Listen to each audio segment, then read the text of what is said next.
राहुल गांधी जी को बुलाया जा रहा है, घंटों उनसे बात की जा रही है और जो माहौल नई दिल्ली का बना दिया है भारतीय जनता पार्टी ने, उससे सरकार डरी हुई दिख रही है कि कहीं कांग्रेस के कार्यकर्ता उन्हें दिख जाए, उनको उनसे डर लगता है। ये डरी हुई सरकार है, इसलिए ये माहौल पैदा किया जा रहा है कि जिससे लोगों को खलल हो। हमें भी अच्छा नहीं लगता, सड़क पर चलने वाले वाहन चालकों को रोका जा रहा है। उनकी गलती क्या है? ये क्यों इस सरकार ने लोकतांत्रिक जो हमारे अधिकार हैं उन पर इस तरह से धावा बोला है? मैं चाहता हूं कि हमारे वरिष्ठ नेता और मुख्यमंत्री, पहले अशोक गहलोत जी आपसे मुखातिब होंगे और उसके बाद बघेल साहब आपसे मुखातिब होंगे।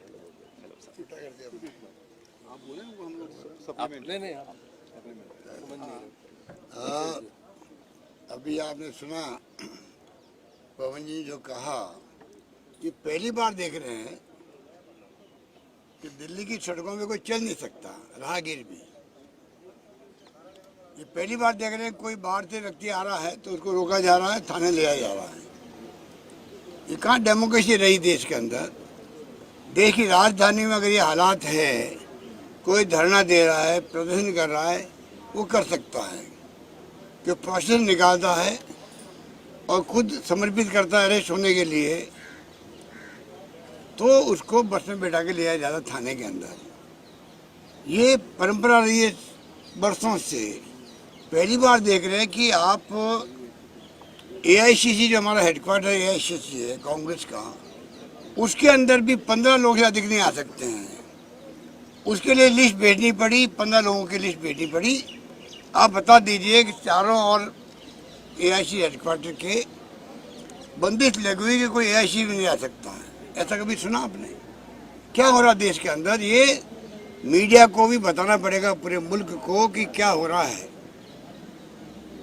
मुख्यमंत्री बघेल साहब जाना चाहते थे मिलने के लिए हमारे साथियों थाने के अंदर। हम लोग जा रहे थे मंदिर मार्ग थाने पर।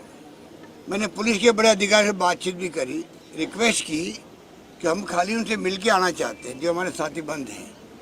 वो कोई क्रिमिनल तो है नहीं, वो पॉलिटिकल वर्कर हैं, पॉलिटिकल उन्होंने कोर्ट अरेस्ट दी है। उससे मिलने में अगर एक मुख्यमंत्री के ऊपर पाबंदी लगाई जाए, ये पूरे मुल्क में पहली बार हो रहा है।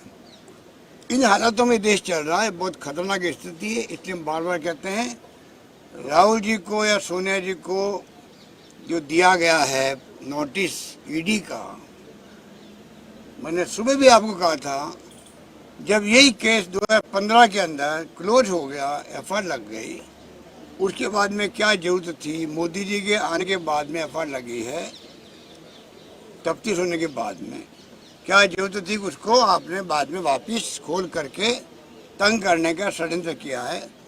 और जो आपकी फितरत के अंदर है, पूरे मुल्क में आप देख रहे हैं कि ईडी, इनकम टैक्स और सीबीआई का दुरुपयोग हो रहा है, पूरा देश जानता है।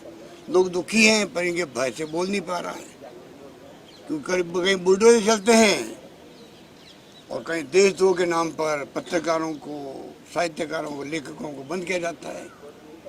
तो लोग बोलने से डरते हैं। उद्यमी हो चाहे व्यापारी, की क्या हिम्मत है वो बोल सकता है? उसके तो इनकम टैक्स वाले कल पहुंच जाएंगे। हालात बड़े गंभीर है, ये हमें समझना पड़ेगा। आज हम लोग क्यों आए हैं? कानून सबके लिए बराबर है। राहुल गांधी जी सुबह कह रहे थे सबके लिए कानून बराबर है, परंतु कांग्रेस प्रेसिडेंट और पूर्व प्रेसिडेंट को जो नोटिस दिया गया है, जो केस क्लोज हो गया, उसके बावजूद भी ये प्रतीक है देश के अंदर किस प्रकार से, किस हद तक जा सकते हैं लोग। तो पूरे देश के कार्यकर्ता जो यहाँ आए हुए हैं, वो पूरे मुल्क की भावना है कि आज जो आतंक है ईडी का, इनकम टैक्स का, सीबीआई का, उनको खुद को जो अधिकारी बैठे हुए डायरेक्टर्स हैं या चेयरमैन हैं, सोचना पड़ेगा कब तक आप दबाव में आकर के ऐसी कार्रवाई करोगे। प्राइवेटली वो खुद कहते हैं कि अगर हमें कहीं रेड करनी पड़ती है तो हमें कम से कम 20 दिन लगते हैं। सर्वे करने के अंदर रेखी होती है, जानकारी प्राप्त होती है कि भाई क्या संभावना है इसके ऊपर, जाएंगे तो कुछ मिलेगा क्या वहाँ पर, ये कायदा होता है। इनके टेलीफोन आते हैं रात को, कल जाके आपको रेड करनी है, चाहे वहाँ कुछ मिले या नहीं मिले, हमें तो खाली मैसेज देना है। इस प्रकार की रेड्स पूरे देश के अंदर हो रही है, पूरे देश घबराया हुआ है। और इनके कोई फर्क पड़ता नहीं है। कांग्रेस शासन मैंने कल कहा आपको, मुख्यमंत्री के इस्तीफे हो गए, रेल मंत्री का इस्तीफा हो गया, कानून मंत्री का इस्तीफा हो गया। जैसे ही आप मीडिया ने इश्यू बनाया, हमने उनका सम्मान किया मीडिया का कि लोग क्या सोच रहे होंगे हमारे बारे में। लोकतंत्र है और अविलंब हमने उनके इस्तीफे मांग लिए हमारे हाईकमान ने। और ये लोग इतने बेशर्मी से शासन कर रहे हैं, कोई मतलब नहीं इनको लोग क्या सोच रहे होंगे। इनको तो खाली हिंदू राष्ट्र बनाना है, हिंदू की बात हमें करनी है। हिंदुत्व को किस प्रकार से जहर घोड़े हिंदुत्व के नाम पे। क्या हम लोग यहाँ खड़े हिंदू नहीं है क्या?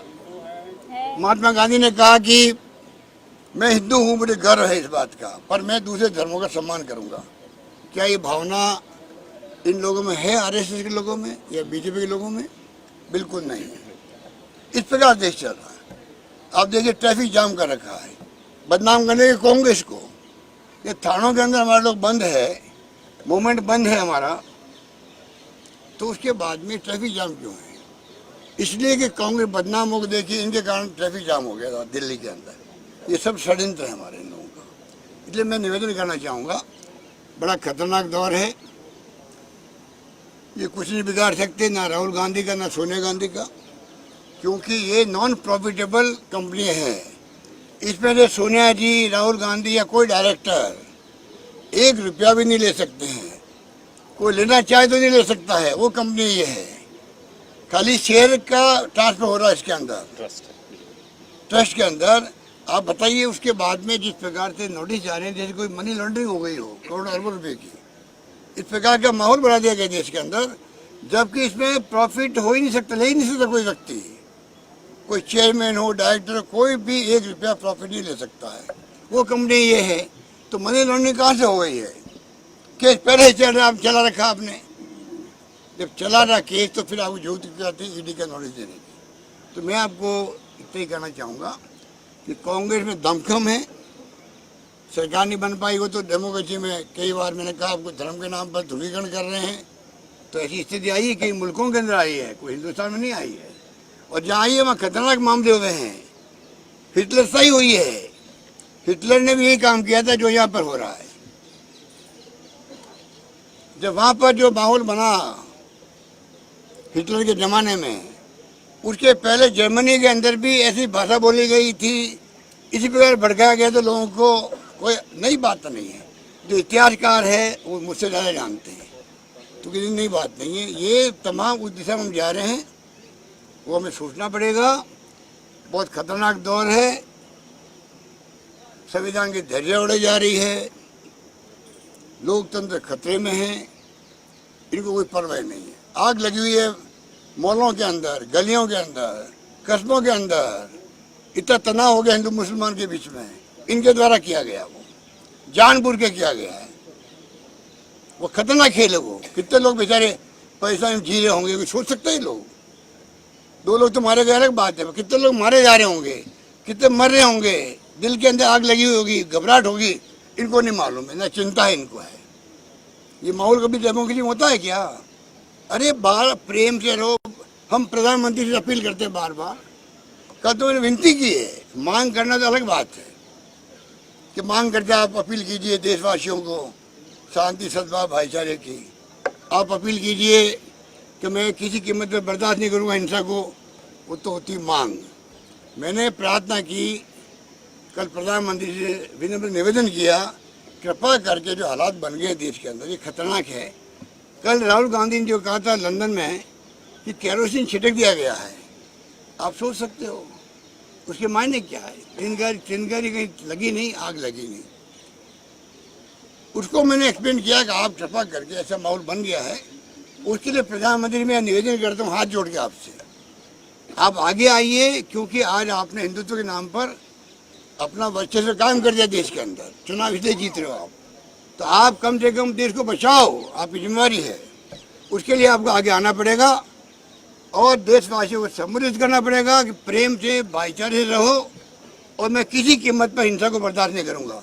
ये कहने भी देश के प्रधानमंत्री जी को, गृह मंत्री को शर्म आ रही है। इससे बड़ी दुर्भाग्य की बात क्या हो सकती है? हालात बड़े गंभीर हैं। मैं उम्मीद करता हूँ कि देश का मीडिया दबाव में रह गया है। गोदी मीडिया की छाप लगी उसके ऊपर, मालिक लोग घबराए हुए हैं। उनको कब इनकम टैक्स आ जाए, ईडी आ जाए, सीबीआई कोई पता नहीं है। हमें मैं मालूम है बातों को, घबराया हुआ है। पर घबराहट कब तक रखोगे, कब तक घबराहट रखोगे भाई? देश के अंदर जैसे राजनीति में कार्यकर्ता होता है, उसी प्रकार आपकी जिम्मेदारी बहुत बड़ी जिम्मेदारी होती है। ये चौथा स्तंभ है, इसलिए आप उठ खड़े हो। सही को सही को, गलत को गलत को, ये आप करेंगे तो मैं समझता हूँ कि इतिहास में आपका नाम भी लिखा जाएगा उस ढंग से, वरना इतिहास माफ मीडिया को भी नहीं करेगा। धन्यवाद। एक सेकंड पहले बघेल साहब हो जाए। कल से दिल्ली में जिस प्रकार से हालात बने हैं, एआईसीसी को चारों तरफ से घेर लिया गया है। कोई कार्यकर्ता, कोई नेता, कोई पदाधिकारी न यहाँ आ सकता न जा सकता। पुलिस के रहमो करम पे है, चारों तरफ बैरिकेडिंग कर दी गई, छावनी बना दिया गया है। और जिस प्रकार से कल हमारे सीनियर लीडरों के साथ दुर्व्यवहार किया गया, आज भी हमारे नेताओं को घसीट कर बसों में ठूसा गया। हम लोग थाना मिलने जाना चाह रहे थे, उसको जाने नहीं दिया गया। गहलोत साहब भी जा रहे थे, उसे भी जाने नहीं दिया गया। मुकुल वासनिक जी, मनीष चतरथ जी के साथ मैं बदरपुर थाने जा रहा था। यहाँ से 10 किलोमीटर बाद मुझे रोका गया कि आप थाना नहीं जा सकते, वहाँ हालात बिगड़ सकते हैं। मैं कहा अपने नेताओं से मिलने जा रहा हूँ, मैं किसी पब्लिक से मिलने जा रहा हूँ। उनकी हालत क्या है, उनको खाना चाय नाश्ता मिला है कि नहीं मिला है, ये जानने, उसके हाल चाल जानने के लिए मैं जा रहा था। और मुझे पायलटिंग करके कौन ले गया? दिल्ली पुलिस यहीं से ले गया। उनको सूचना पहले से मैं कहाँ जा रहा हूँ। उसके बाद 10 किलोमीटर अपोलो हॉस्पिटल के सामने, जहाँ मरीजों का आना जाना भी लगा रहता है, और खुद पुलिस वहाँ पे गाड़ी अड़ा के, अपनी जिप्सी अड़ा के हम लोगों को रोक दिया गया और कहते हैं कि आप आगे नहीं जा सकते। मैंने पूछा आपके पास कोई लिखित आदेश है तो बताइए। उनके पास कोई लिखित आदेश नहीं। 1 घंटे तक हम लोगों को रोका गया और हमने देखा कि जाम लग गई है और मरीजों को परेशानी हो रही है, तो खुद भी हम लोगों ने फिर यू टर्न लेके एआईसीसी आ गए हैं। आज स्थिति ये है कि विपक्ष को दबाने के हर हथकंडे अपना रहे हैं। आज राहुल जी लगातार देश के बेरोजगारी पर, किसानों के दाम के लिए और महंगाई और बेरोजगारी की लड़ाई लड़ रहे हैं। चाहे सीमा में जो चीन जिस प्रकार से अतिक्रमण किया वो मुद्दे उठा रहे हैं, और जिस प्रकार से उदयपुर में जो संकल्प पारित हुआ कि हम जिस प्रकार सांप्रदायिक सौहार्द बिगाड़ने की कोशिश भारतीय जनता पार्टी कर रही है, उसको भारत जोड़ो अभियान चलाना है, ये अभियान लेके चल रहे हैं। तो इसलिए वो दबाने के लिए इस प्रकार के षड्यंत्र ये कर रहे हैं। लगातार ये कहा जा रहा है कि बहुत बड़ा भ्रष्टाचार हुआ है। 1 पैसा भी लिया हो तो बता दीजिए, 1 पैसा निकाला गया हो तो उसे कोई लाभान्वित हुआ हो तो बता दीजिए। जब नहीं हुआ है तो इस प्रकार से राहुल गांधी जी को, सोनिया गांधी जी को बदनाम करके ये अपना उल्लू सीधा करना चाहते हैं। जो कांग्रेस मुक्त भारत की बातें कर रहे थे, ये कर नहीं पा रहे हैं। तो इस प्रकार से ईडी, आईटी, सीबीआई सारे सेंट्रल एजेंसी को दुरुपयोग कर रहे हैं और केवल विपक्षों पे ये किया जा रहा है। चाहे वो केरल से लेकर कश्मीर तक के सारे विपक्ष के नेताओं पे शिकंजे कसने की कोशिश कर रहे हैं। 8 साल में भारतीय जनता पार्टी के एक भी नेता के खिलाफ ये कार्रवाई किए हों तो बता दीजिए। यदि किए हैं तो विपक्ष के नेताओं पे, मीडिया हाउस पे या फिर उद्योगपतियों पे जो उसके कंट्रोल में नहीं है, उनके खिलाफ ये कार्रवाई कर रहे हैं। बचत को खुला छूट दे के रखे हैं, ये सब आप जानते हैं। ये जो लड़ाई है वो सत्य की लड़ाई है, इसीलिए कांग्रेस इस सत्याग्रह के रूप में इसे पूरे देश में ले जा रही है। ये लड़ाई अभी रुकेगी नहीं, ये लड़ाई और आगे बढ़ेगी। भूपेश बघेल जी, मेरा सवाल है कि सुबह हमने देखा कि तमाम जो बड़े नेता थे उनको हिरासत में लिया गया, आपको लिया गया, अशोक गहलोत जी को लिया गया, मल्लिकार्जुन खड़गे जी, तमाम लोगों को लिया गया, दुर्व्यवहार किया गया। क्या इसकी भी कंप्लेन आप लोग कहीं करवाएंगे? क्योंकि लगातार इस तरीके की कभी व्यवस्था देखी नहीं गई है कि मुख्यमंत्री के साथ दुर्व्यवहार किया जाए, सांसदों के साथ दुर्व्यवहार किया जाए। अब इसे किसके पास शिकायत करेंगे? सवाल तो इस बात का है। इसे पत्रकारों के साथ दुर्व्यवहार किया, हमारे सामने है। आपके साथ किस प्रकार से झूमा झटकी किया गया, आपके साथ बदतमीजी की गई, हमने देखा है। लेकिन शिकायत किससे करें? क्योंकि वो तो वही कर रहे हैं जो ऊपर से आदेश आता है। हमको ऊपर से आदेश है, हमने कहा लिखित दो। 1 घंटे में वहाँ के डीएसपी मुझे लिखित आदेश नहीं दे पाया, तब मैं फिर वापस आया। इनके केवल मौखिक आदेश चल रहे हैं। जिस प्रकार से गहलोत जी ने कहा कि रात में फोन आता है कि उसके यहाँ रेड डालना है, तो फिर सुबह आईटी हो ईडी हो वो छापा मार देते हैं। आज ईडी किसके कंट्रोल में होना चाहिए? वित्त विभाग के, है किसके अधीन? आज होम के अंडर कर दिया गया। आर्थिक यदि अपराध हो रहा है तो सीधा उसको देखना चाहिए किसको? आज तक देश में होता रहा है वित्त विभाग के, अब वो होम के अंदर में आ गया है, तो वो उस प्रकार से कार्रवाई कर रहे हैं। और देख लीजिए पूरे देश भर में बदले की राजनीति की जा रही है। सर मेरा ये सवाल है कि आप लोग इस तरीके से कह रहे हैं, आप दोनों मुख्यमंत्री हैं, दोनों हमने खुद देखा खबर भी करने गए आपके साथ कि आप गेट तक पहुंचे, बस लग गई आगे, बैरिकेडिंग लगा दी, आप लोगों को नहीं जाने दिया। फेडरल स्ट्रक्चर पे भी एक सवाल खड़ा होता है। दूसरा ये कि आप लोगों आप दो मुख्यमंत्री आप हैं और कांग्रेस पार्टी है, इसके अलावा भी तमाम अपोजिशन पार्टियां हैं जो लगातार इस बात को कहती है सेंट्रल एजेंसीज का मिसयूज हो रहा है। तो आप सारी पार्टियां, पूरा विपक्ष एक प्लेटफॉर्म पर आने के लिए कोई प्रयास कर रहा है क्या? और क्यों नहीं आप लोग आ जाते? बहुत सही सवाल आपने किया है कि आज जिस प्रकार से अलग अलग दलों के नेताओं को इस प्रकार से ईडी, आईटी और सीबीआई के द्वारा प्रताड़ित किया जा रहा है, अब एक मंच में आने का समय आ चुका है और सब इसमें एक मंच में आना चाहिए। जो आपने सवाल किया है तो मेरा जवाब ये है कि सबको इसमें विचार करना चाहिए और एक मंच में आना चाहिए। सर कल देर रात राहुल गांधी पूछताछ के बाद निकले, आज फिर दोबारा से उनकी पूछताछ हो रही है। इस बीच में आप लोगों की क्या कोई बातचीत हुई राहुल गांधी से? किस तरह के उनसे सवाल जवाब किए जा रहे हैं और उनकी क्या राय है इस पूछताछ को लेकर? क्योंकि जब से नोटिस आया है तब से और पूछताछ के 2 दिन हो गए, उनकी तरफ से अभी तक कोई रिएक्शन नहीं है। तो आप लोगों से उन्होंने क्या कुछ शेयर किया है, आप कुछ बता सकते हैं? देखिए, आपके सामने मुलाकात हुई, यही सब कार्यकर्ताओं के बीच में आके बैठे थे। सुरजेवाला जी एड्रेस किए, राहुल जी वहाँ बैठे हुए थे, लेकिन जिस प्रसन्न चित्त मुद्रा में वो बैठे थे, कल 10-12 घंटा वहाँ बैठने के बाद, देर रात बैठने के बाद भी उसके चेहरे में कोई तनाव नहीं था, बहुत प्रसन्न चित्त होकर आ गए। इसका मतलब ये है कि वो सत्य के रास्ते में चल रहे हैं और उनको कोई डर नहीं है। सर, आपने ये तमाम, आपको हिलने भी नहीं दिया आज पूरे दिन। अब आगे की रणनीति क्या होगी? दोबारा बुलाया जाएगा, 23 को सोनिया जी आएंगी, कैसे आप ये अपना सत्याग्रह का आंदोलन? अभी तो आगे हमारे नेता लोग सब मिलकर तय करेंगे इसको। अगर कल भी पूछताछ होती है तो यही आपका कार्यक्रम रहने वाला है, क्या रहेगा? आप लोग यहाँ कैसे रहेंगे या फिर अब आपका प्रश्न ही अगर से शुरू होता है, तो अगर ऐसा होता है तो उसका कोई काल्पनिक प्रश्नों का उत्तर नहीं हो पाएगा। कल सवेरे हमारी रणनीति की जानकारी हो पाएगी।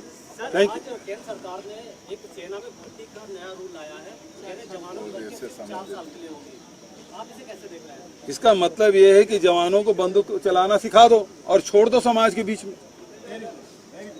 क्या चाह रहे हैं? यदि जवान भर्ती कर रहे हैं, सेना में भर्ती कर रहे हैं, तो 35 साल की उम्र तक उसको रखिए, तब तक कि उसमें मैच्योरिटी आ जाएगी। 18 साल के बच्चे की भर्ती करेंगे, 22 साल में उसको बंदूक और बंदूक का लाइसेंस थमा के छोड़ देंगे। आप क्या बनाना चाहते हैं? देश को किस दिशा में ले जाना चाह रहे हैं? क्या उसको रोजगार देने का आपकी नियत नहीं है? आपकी नियत में खोट है। नौजवानों को भटकाने की कोशिश हो रही है। रोजगार पूरा 20 साल का दीजिए आप। वो नौजवान कौन होगा? आरएसएस का कार्यकर्ता होगा, बीजेपी का कार्यकर्ता होगा या कौन होगा? ये देखने वाली बात है। 1.5 साल में 4 साल के